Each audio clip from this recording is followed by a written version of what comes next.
नमस्कार। विद्यासागर विश्वविद्यालय new syllabus अनुयायी ग्रैजुएशनर इतिहास विभागेर सेमिस्टार वानेर मेजर वन अर्थात अनार्स पेपार, माइनर वन अर्थात पास पेपारेर अंतर्गत हरप्पा सभ्यता टपिकेर मध्य 2 नम्बरेर जे गुरुत्वपूर्ण प्रश्नगुलो तोमादेर परीक्षा एसे थाके बा खूबई गुरुत्वपूर्ण ता तोमादेर सामने तुले धरब। तोमादेर हरप्पा सभ्यता अनेकटा बड़ो हওয়ার कारणे आमी दुटी भागे भाग करेছি, पार्ट 1 और पार्ट 2। তাই তোমাদের আজকে আমি পার্ট 1 এর গুরুত্বপূর্ণ 2 নম্বরের প্রশ্নগুলো তুলে ধরছি, তাই তোমরা ভিডিওটি স্কিপ না করে অবশ্যই শেষ পর্যন্ত দেখো। পূর্বের ক্লাসগুলিতে আমি অনার্স এবং পাস পেপারের গুরুত্বপূর্ণ 5 এবং 10 মার্কের নোট তুলে ধরেছি এবং তোমাদের সাজেশনও তুলে ধরেছি। তোমরা যারা এই সকল গুরুত্বপূর্ণ তথ্যযুক্ত নোট বা ভিডিওগুলি দেখে উঠতে পারোনি বা তোমরা যারা পরবর্তী ভিডিওগুলি দেখতে ইচ্ছুক তারা চ্যানেলটি সাবস্ক্রাইব করে পাশে থাকা বেল আইকনটি অল করে দাও। তাহলে আজকে 2 নম্বরের গুরুত্বপূর্ণ প্রশ্নগুলো শুরু করছি।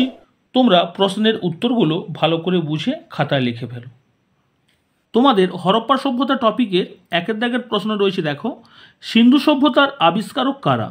ভারতীয় প্রত্নতত্ত্ব বিভাগের প্রধান স্যার জন মার্শালের তত্ত্বাবধানে 1921 থেকে 22 খ্রিস্টাব্দে প্রত্নতত্ত্ববিদ দয়ারাম সাহানি ও রাখালদাস বন্দ্যোপাধ্যায় যথাক্রমে বর্তমানে পাকিস্তানের অন্তর্গত পাঞ্জাবের মন্টগোমারি জেলায় হরপ্পা ও সিন্ধু প্রদেশের লারকানা জেলায় মহেঞ্জোদারো নগরীর ধ্বংসাবশেষ আবিষ্কার করেন।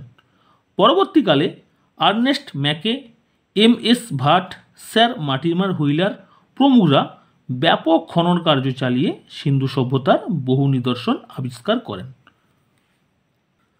তারপরে তোমাদের 2 দাগের প্রশ্ন রয়েছে, ভারত ইতিহাসে সিন্ধু সভ্যতা আবিষ্কারের গুরুত্ব কী? আগে ধারণা ছিল যে বৈদিক যুগ থেকেই ভারতীয় সভ্যতার ইতিহাসের শুরু, কিন্তু সিন্ধু সভ্যতা আবিষ্কারের ফলে প্রমাণিত হয়েছে যে ভারতীয় সভ্যতার ইতিহাস আরও প্রাচীন ও উন্নত মানের। খ্রিস্টের জন্মের প্রায় 2500 বছর আগে এর সূচনা এবং এটি ছিল পুরোপুরি দেশজ সভ্যতা। 3 দাগের প্রশ্ন রয়েছে তোমাদের, সিন্ধু সভ্যতাকে তাম্র প্রস্তর যুগের সভ্যতা বলা হয় কেন? সিন্ধু সভ্যতার যুগের মানুষ লোহার ব্যবহার জানত না। তারা পাথরের ব্যবহারের পাশাপাশি তামার ব্যবহারও শিখেছিল। তামা গলিয়ে ধাতু নিষ্কাশন করে প্রয়োজনীয় হাতিয়ার ও গৃহস্থালির সরঞ্জাম তৈরি করত। তাই এই সভ্যতাকে তাম্র প্রস্তর যুগের সভ্যতা বলা হয়। তারপরে তোমাদের 4 দাগের প্রশ্ন রয়েছে, সিন্ধু সভ্যতাকে হরপ্পা সভ্যতা বলা হয় কেন? 19 শতকের 70-এর দশকে আলেকজান্ডার ক্যানিংহাম হরপ্পাতে প্রথম সিন্ধু সভ্যতার নিদর্শন আবিষ্কার করেছিলেন। তাছাড়া স্বাধীনতা উত্তর ভারতের নানা স্থানে উৎখননের ফলে যেসব প্রত্নবস্তু পাওয়া গেছে সেগুলির সঙ্গে হরপ্পার প্রাপ্ত নিদর্শনগুলির সাদৃশ্য বেশি, তাই সিন্ধু সভ্যতাকে হরপ্পা সভ্যতা নামে চিহ্নিত করা হয়েছে। তারপরে তোমাদের নেক্সট প্রশ্ন রয়েছে 5 দাগে, সিন্ধু সভ্যতার প্রধান কেন্দ্রগুলি কোথায় ছিল?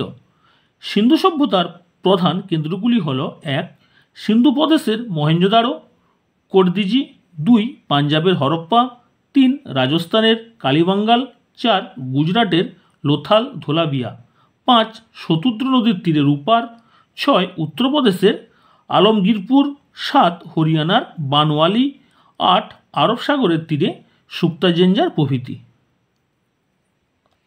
তারপরে তোমাদের 6 দাগের প্রশ্ন, সিন্ধু সভ্যতার কালসীমা বা সময়কাল কিভাবে নির্ধারণ করা হয়েছে?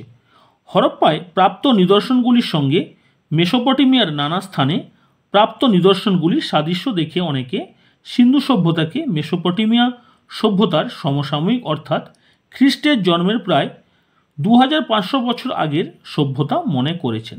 তবে বিগত শতকের 60-এর দশকে রেডিওকার্বন 14 পরীক্ষার দ্বারা গবেষকরা হরপ্পা সভ্যতার সময়কালকে খ্রিস্টপূর্ব 2300 থেকে খ্রিস্টপূর্ব 1750-এর মধ্যে সীমাবদ্ধ রেখেছেন। তারপর তোমাদের 7 প্রশ্ন রয়েছে, হরপ্পা সভ্যতার পরিধি ও বিস্তৃতির পরিচয় দাও।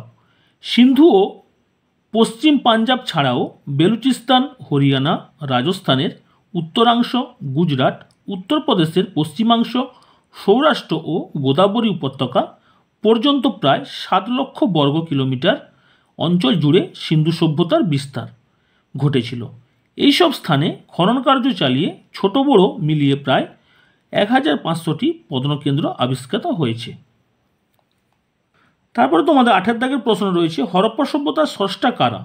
প্রথম দিকে আর্য জাতিকেই হরপ্পা সভ্যতার স্রষ্টা বলে মনে করা হতো, কিন্তু একথা ঠিক নয়।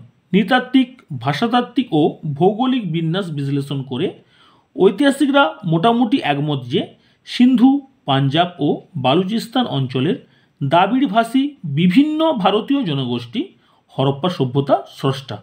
এইসব জনগোষ্ঠীর মধ্যে ছিল মেডিটারিয়ান, প্রোটো অস্ট্রালয়েড, আলপিনট। তারপরে তোমাদের 9 দাগের প্রশ্ন রয়েছে, সিন্ধু সভ্যতাকে নগরকেন্দ্রিক সভ্যতা বলা হয় কেন? খুব গুরুত্বপূর্ণ প্রশ্ন।